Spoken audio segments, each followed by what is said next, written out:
एवं Tony. PM Modi ने की सचिवों के साथ हाई लेवल मीटिंग, कहा विकसित भारत बने जन आंदोलन, नशा रोकथाम, खेल और स्किल पर जोर। सोनम वांगचुक ने जारी किया वीडियो मैसेज, कहा छात्रों के खिलाफ कोई कार्रवाई ना हो, सरकार भरोसा दिलाए तो मैं आज ही अनशन खत्म करूंगा। राहुल गांधी ने सरकार के सामने रखी 3 मांग, कहा धर्मेंद्र प्रधान इस्तीफा दे, पेपर लीक के दोषियों को सजा मिले और पीएम मोदी खेद जताएं। गोरखपुर में सीएम योगी ने कांग्रेस पर साधा निशाना, कहा यह जानबूझकर उपद्रव मचा रहे छात्रों को भड़काने का काम किया जा रहा। राम मंदिर ट्रस्ट ने की प्रेस कॉन्फ्रेंस, कहा गोविंद गिरी की अध्यक्षता में समिति गठित, 5 संतों को मंदिर का धार्मिक कार्य सौंपा गया।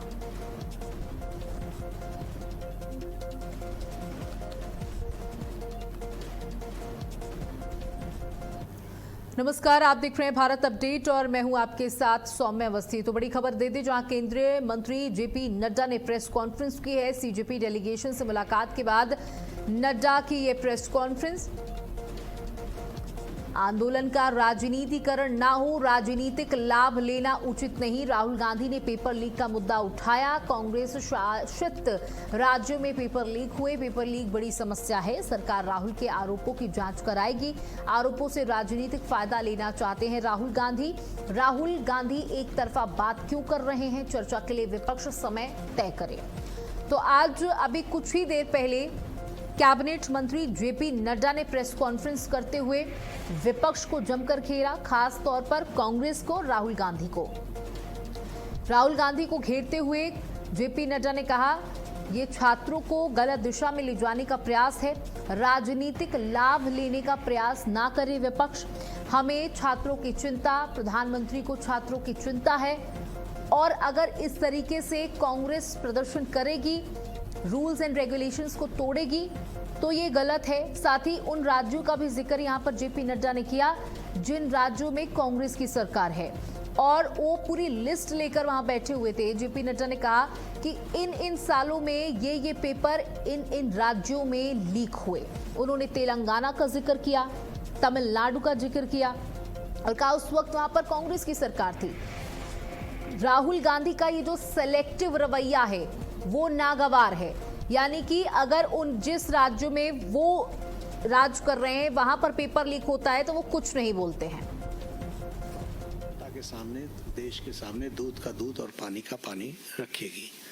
लेकिन मैं ये जरूर कहना चाहता हूं कि जो सरसरी तौर पर मुझे ध्यान में आया है, जो मैंने पेन डाउन किया है, वो आपके साथ मैं जरूर चर्चा करूंगा।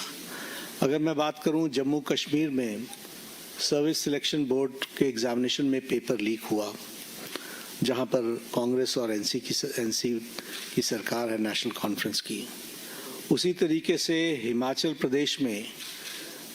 प्रदेश स्कूल एग्जामिनेशन बोर्ड में उसमें पेपर लीक हुआ, जहां कांग्रेस की स्टूडेंट्स की डिमांड है, जिस विषय पर उन्होंने मुद्दे उठाए हैं पेपर लीक का। सबसे पहले तो मेरा आग्रह है कि हमें इसका राजनीतिकरण नहीं करना चाहिए और इसमें से राजनीतिक लाभ लेना उचित नहीं है। यह एक गहन समस्या है और इस समस्या का गहनता के साथ चर्चा होने की आवश्यकता रहती है। सोनम वांगचुक ने जारी किया वीडियो मैसेज, अस्पताल से ही सरकार के लिए जारी किया संदेश, बच्चों पर ताकत और बल का प्रयोग ना किया जाए। मैं अभी जिंदा हूं, अभी भी अनशन नहीं तोड़ना चाहता। यह अनशन का उनका 25वां दिन है। छात्रों के खिलाफ कोई कार्रवाई ना हो तभी मैं अनशन खत्म कर दूंगा, सरकार भरोसा दिलाए तो मैं आज ही अनशन खत्म करूंगा। तो देखिए, अभिजीत दीपके ने भी सोनम वांगचुक से ये अपील की है कि वो अपना अनशन खत्म कर दें। मेरे अनशन का 25वें दिन तक लगभग मेरा 11 किलो वजन कम हुआ है और काफ़ी मांसपेशियां कम होने लगी हैं, मगर ठीक ही हूँ। कल मैं रात को यहाँ गुड़गांव के एक निजी अस्पताल में लाया गया हूँ सफदरजंग से। और मैं दाद देना चाहता हूँ उन सभी छात्रों को जिन्होंने इतने शांतिपूर्ण तरीके से खुद पर लाठियाँ खाते हुए वापस कोई हमला न करते हुए, हालांकि बहुत उकसाने पर भी और कुछ तत्वों को पत्थर फेंकने के लिए लाए जाने पर भी आपने सब्र से काम लिया। मैं बहुत ही मेरा दिल पिघल गया इससे। और क्योंकि उन पर बहुत ही बर्बरता से हमले हो रहे थे, इसलिए मैंने अपना अनशन जारी रखने का फैसला किया था।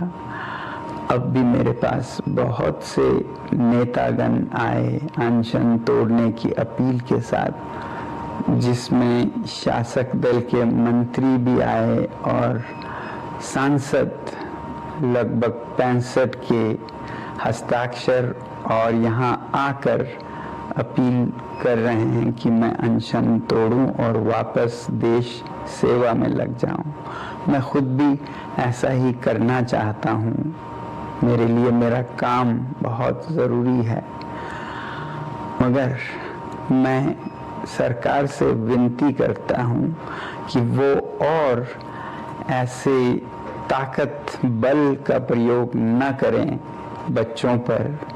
और दूसरी बात, उन पर आरोप और एफआईआर जिससे कि उन्हें सताया जा सके जेल या पुलिस द्वारा, ये न करने की मुझे आश्वासन चाहिए। और वो आश्वासन अगर जल्द मिल जाए तो मैं आप सबके और जो नेतागण यहाँ पर आए उनकी बातों का इज्जत करते हुए अनशन आज ही तोड़ूंगा। मगर अगर ऐसा कोई आश्वासन नहीं आए तो बदकिस्मती से मुझे ये अनशन जारी रखना पड़ेगा। जय हिंद। तो आपने सुना सोनम वांगचुक का ये संदेश सरकार के लिए भी, बच्चों के लिए भी। और सरकार से उन्होंने अपील की कि बच्चों पर बर्बरता ना की जाए, बच्चों को नुकसान ना पहुंचाया जाए। मैं आज ही अपना अनशन तोड़ दूंगा अगर सरकार हमारी मांगों को, हमारी बातों को सुनती है तो देखिए, दिल्ली में जारी विरोध प्रदर्शनों के बीच लोकसभा में विपक्ष के नेता राहुल गांधी ने केंद्र सरकार पर बड़ा हमला बोला। राहुल गांधी ने कहा कि आज हर छात्र, पुलिसकर्मी और पूरा देश कह रहा है कि मोदी सरकार को जाना पड़ेगा। उन्होंने कहा विपक्ष के नेता के तौर पर हर भारतीय की आवाज बनना उनकी जिम्मेदारी है और इसके लिए उन्हें जो भी कीमत चुकानी पड़े वह छोटी है। राहुल गांधी के इस बयान के बाद सियासी बयानबाजियां और तेज हो गई हैं।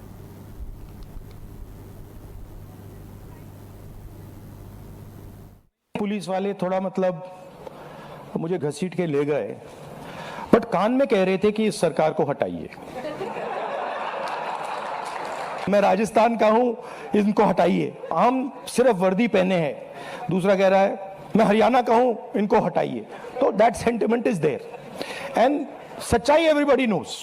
This is a crime that is been done to the future of our country. This is a crime that is being done to the people we love. हम पूरा सपोर्ट कर रहे हैं छात्रों के आंदोलन को, ठीक है, हम पूरा सपोर्ट कर रहे हैं। हमें लगा कि अगर हिंदुस्तान के स्टूडेंट्स सड़क पे हैं तो ऑपोजिशन को भी सड़क पे होना चाहिए। My job is to express the will of India's people, whether it is the will of the students, whether it is the will of young people, whether it is the will of the farmers. This is the job that I'm supposed to do as leader of opposition. I'm supposed to become an expression of the voice of India's people. I'm supposed to bring attention to where pain is being felt. These are very small costs.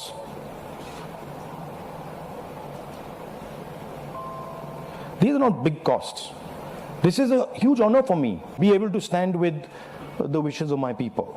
So, a couple of punches and all, this is not a problem at all.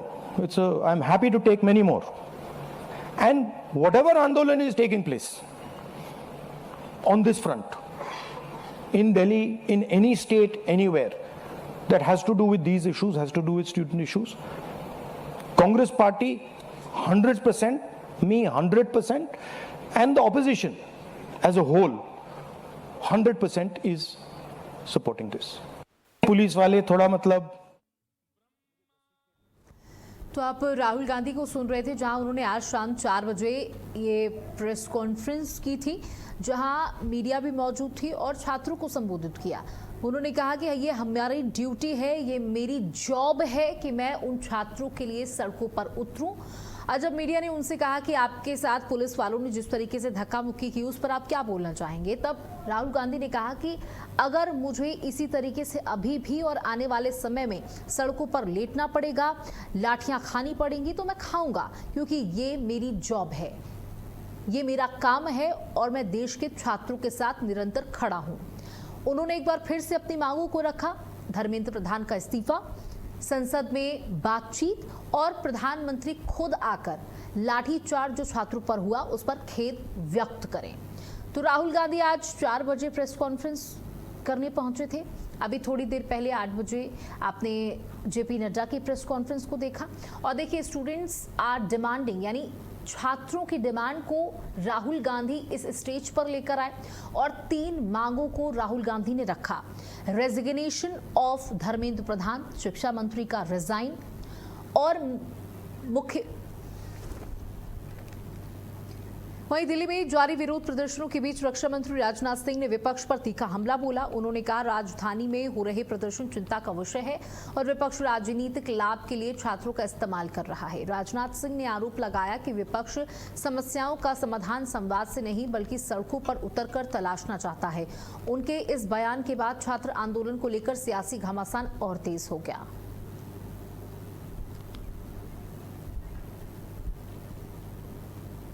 विरोध प्रदर्शन यह गंभीर चिंता का विषय है और यह अत्यंत दुर्भाग्यपूर्ण है कि हमारे देश के छात्रों और नौजवानों को कुछ लोग अपने राजनीतिक स्वार्थों की पूर्ति के लिए एक राजनीतिक औजार के रूप में इस्तेमाल करने का प्रयास कर रहे हैं। प्रधानमंत्री मोदी जी के नेतृत्व में हमारी सरकार विद्यार्थियों और नौजवानों की आकांक्षाओं को पूरा करने और उनके कल्याण के प्रति पूरी तरह से प्रतिबद्ध है और हमारे छात्रों की हर चिंता को सुनना और उसका समाधान करना ये हम सब की जिम्मेदारी है। मुझे पूर्ण विश्वास है कि भारत के जागरूक, परिपक्व और हमारे विवेकशील नौजवान ऐसे भ्रामक प्रयासों को भली भांति समझते हैं और वे प्रगति, विकास तथा राष्ट्र निर्माण के ही वो मार्ग को चुनेंगे। मैं पूरी तरह से आश्वस्त हूं। हम इस बात के लिए भी पूरी तरह से प्रतिबद्ध हैं कि किसी भी व्यक्ति, विशेषकर हमारे छात्रों और नौजवानों के साथ किसी भी प्रकार का अन्याय न हो और विपक्ष के कुछ नेताओं द्वारा मैन्युफैक्चर्ड एक सेंस ऑफ एंगर, आक्रोश लोगों के अंदर केवल जनता, विशेषकर बच्चों के नौजवानों को भ्रमित करने और गुमराह करने का मैं मानता हूं कि यह असफल प्रयास है। युवाओं की भावनाओं और उनकी चिंताओं के प्रति हम पूरी तरह से संवेदनशील हैं और यह संसद का सत्र इस समय चल रहा है। सरकार ने हर मुद्दे पर सार्थक बहस करने की भी बात की है और कई बार अपनी बात को दोहराया भी है, मगर विपक्ष संसद में नहीं बल्कि सड़क पर मुद्दों का समाधान करने का मैं मानता हूं अनुचित प्रयास कर रहा है और लोकतंत्र के मुद्दों पर चर्चा करने की जगह संसद भवन है, जहां विपक्ष अपनी बात कहने के लिए पूरी तरह से स्वतंत्र है।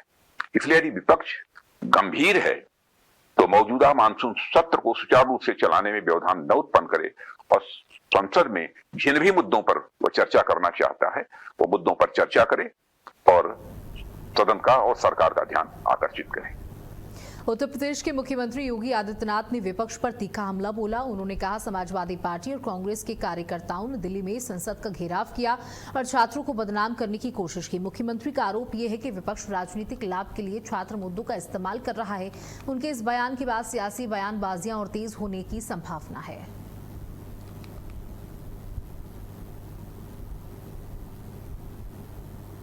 तो मुख्यमंत्री योगी आदित्यनाथ ने यहां पर विपक्ष को घेरा। आपको पता नहीं,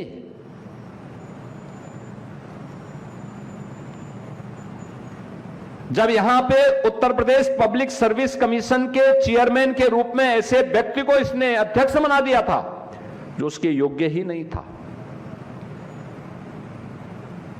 और जब उसके समय में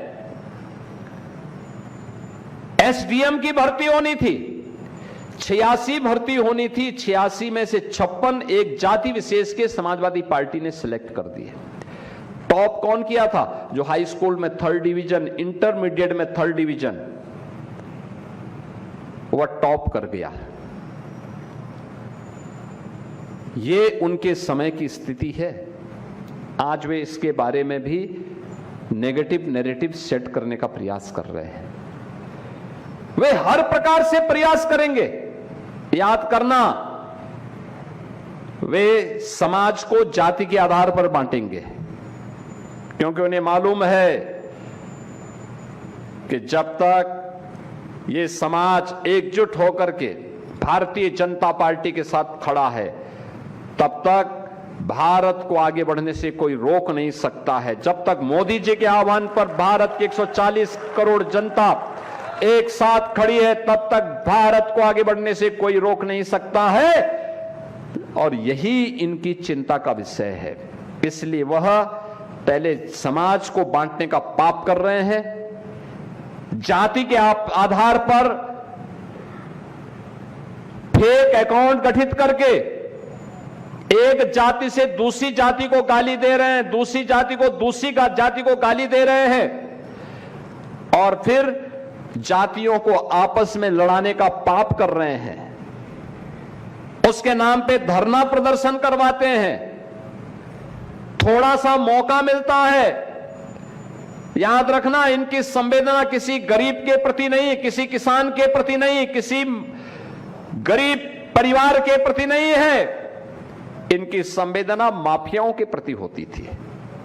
आज उत्तर प्रदेश माफिया मुक्त है, गुंडा मुक्त है, अपराधियों से मुक्त है, उपद्रव से मुक्त है, कर्फ्यू से मुक्त है। ये समाजवादी पार्टी को कैसे स्वीकार्य हो सकता है? देश भर में सड़कों पर बढ़ता आक्रोश, छात्र आंदोलन की गूंज, विपक्ष के विरोध प्रदर्शन, सत्ता पक्ष का पलटवार और हर गुजरते घंटे के साथ तेज होती सियासी टकराहट। दिल्ली के जंतर मंतर पर आज भी छात्रों का प्रदर्शन जारी रहा। अपनी मांगों को लेकर छात्र लगातार आवाज बुलंद कर रहे हैं। उनका कहना है कि युवाओं के भविष्य से जुड़े मुद्दों पर जवाबदेही तय होनी चाहिए और व्यवस्था में पारदर्शिता सुनिश्चित की जानी चाहिए। राजधानी दिल्ली में शुरू हुआ यह आंदोलन अब केवल दिल्ली तक सीमित नहीं रह गया। इसकी गूंज देश के अलग अलग राज्यों में सुनाई दे रही है। पटना से लेकर मुंबई तक छात्र सड़कों पर हैं, नारे बुलंद हो रहे हैं और अपने अधिकारों की मांग को लेकर प्रदर्शन जारी है। इसी बीच इस पूरे घटनाक्रम ने राजनीतिक रंग भी ले लिया है। कल दिल्ली में प्रधानमंत्री आवास के बाहर कांग्रेस ने प्रदर्शन किया। कांग्रेस ने केंद्र सरकार को युवाओं और छात्रों के मुद्दे पर घेरने की कोशिश की। आज उसी विरोध की कड़ी में देश भर में कांग्रेस कार्यकर्ता अलग अलग राज्यों में प्रदर्शन कर रहे थे। कई जगहों पर जिला मुख्यालय का घेराव हुआ, ज्ञापन सौंपे गए, सरकार के खिलाफ जमकर नारेबाजी हुई। लेकिन कहानी यहीं खत्म नहीं होती। कांग्रेस के विरोध के जवाब में भारतीय जनता पार्टी भी पूरी तरह मैदान में उतर आए। बीजेपी कार्यकर्ता भी जगह जगह प्रदर्शन कर रहे और कांग्रेस पर राजनीति करने का आरोप लगा रहे थे। यानी अब लड़ाई केवल छात्रों के मुद्दे तक सीमित नहीं रही, बल्कि ये सत्ता और विपक्ष के बीच सीधी राजनीतिक भिड़ंत में बदलती नजर आ रही है। इस सियासी टकराव की सबसे बड़ी तस्वीर आज उत्तर प्रदेश की राजधानी लखनऊ में देखने को मिली। बीजेपी ने कांग्रेस कार्यालय के घेराव का ऐलान किया तो जवाब में कांग्रेस कार्यकर्ता भी अपने दफ्तर के बाहर निकल आए। दोनों दलों के कार्यकर्ता आमने सामने हो गए। कांग्रेस कार्यालय के बाहर भारी पुलिस बल तैनात करना पड़ा, बैरिकेडिंग की गई और पूरे इलाके को सुरक्षा घेरे में बदल दिया गया। दोनों पक्षों की ओर से तीखे आरोप प्रत्यारोप का दौर भी जारी रहा। वहीं आर्थिक राजधानी मुंबई में भी छात्रों ने विरोध दर्ज कराया। अलग अलग राज्य में अलग अलग तस्वीरें हैं, लेकिन एक बात समान है, युवाओं का गुस्सा और उस गुस्से पर तेज होती ये सियासत। अयोध्या से राम मंदिर को लेकर बड़ी खबर सामने आई। श्री राम जन्मभूमि तीर्थ क्षेत्र ट्रस्ट की अहम बैठक में मंदिर के धार्मिक कार्यों को और व्यवस्थित करने के लिए एक नई धार्मिक समिति का गठन किया गया। ट्रस्ट ने गोविंद गिरी की अध्यक्षता में इस समिति का गठन करते हुए 5 संतों को मंदिर के संपूर्ण धार्मिक अनुष्ठानों और परंपराओं की जिम्मेदारी सौंप दी। ये फैसला राम मंदिर की धार्मिक व्यवस्थाओं को और सुदृढ़ बनाने की दिशा में अहम माना जा रहा है।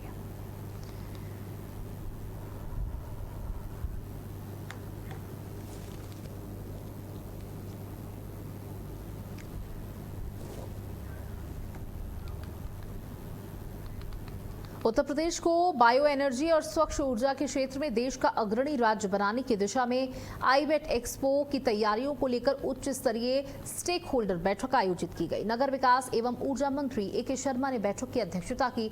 बैठक में आयोजन की रूपरेखा, निवेश संभावनाओं, उद्योग सहभागिता, विभिन्न विभागों के बीच समन्वय की व्यापक समीक्षा की गई।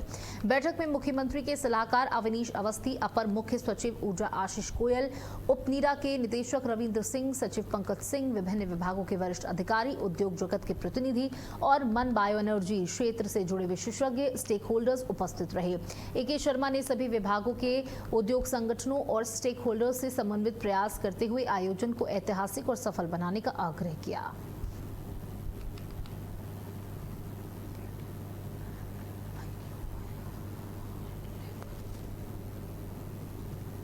आईबेट एक्सपो 2026 की तैयारियां तेज हुई। ऊर्जा मंत्री ए.के. शर्मा ने बैठक की अध्यक्षता की है। तो लखनऊ से तस्वीरें, जहां यूपी बनेगी देश की बायो एनर्जी राजधानी। और इसी के साथ इस बुलेटिन में इतना ही। नमस्कार।